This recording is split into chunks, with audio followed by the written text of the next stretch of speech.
Hi, I'm Mara. I'm a game manager here in Brisbane. I started about a year ago as a producer and I've since been moved into the game manager role. So as a game manager, it's a kind of a senior production role here at Gameloft. I'm responsible for most of the management of the game that we're working on. So that includes things like organizing, schedules, scoping, risk management, all of the fun organization things that you think of when you think of game development. I studied interactive media and games at university. So I studied with a design major and an art major.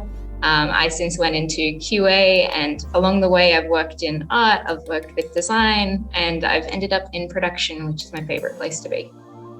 The games industry is just such a fun place to work. I feel like every day you get to meet new people who have different backgrounds and different specialities. We work with people all across the world, especially at Gameloft. There's offices in every country you can think of, basically. You get to work with audio specialists in Montreal and web designers in Vietnam. And then even in the studio here, we have so many talented people. Diversity and inclusion in games kind of comes in heaps of different shapes and sizes to me.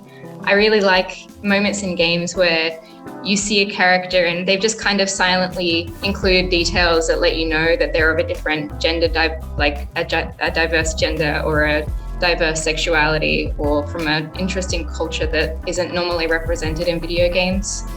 It's something that wasn't really prevalent when I was a child growing up playing games, but I'm really excited to see that it's being included so much more these days, because I really wish that when I had been playing those games, I could have seen representations of things like that growing up.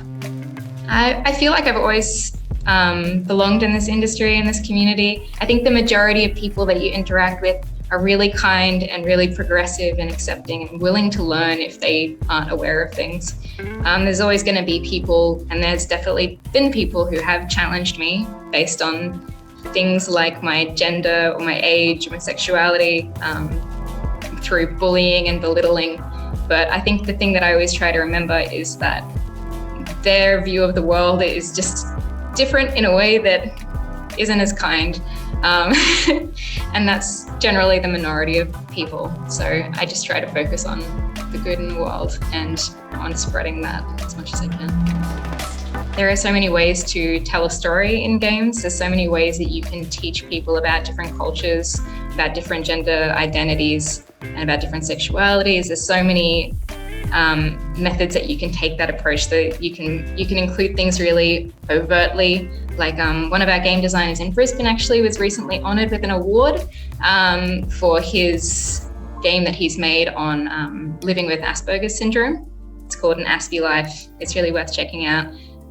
So he's focused on like mechanics in that game that show what that experience is like for him.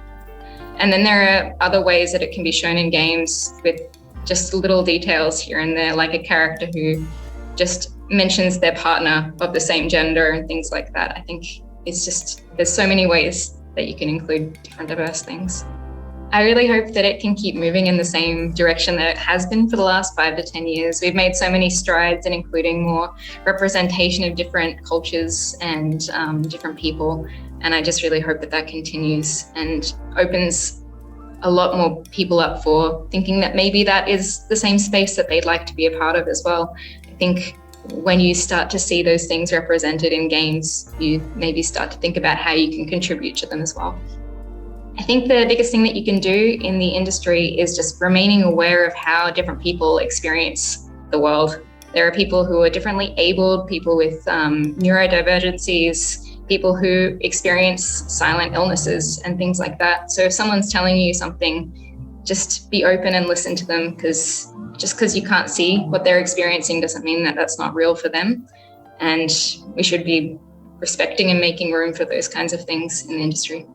I guess take a real honest look at what you're hesitating for, because if it's your perception of how you think other people are going to react to you in the space, just know that it's a really open and accepting industry. Pretty much everyone I've worked with has shown me that every day that I've worked with them. And I think that you'll find the same thing if you decide to join the industry.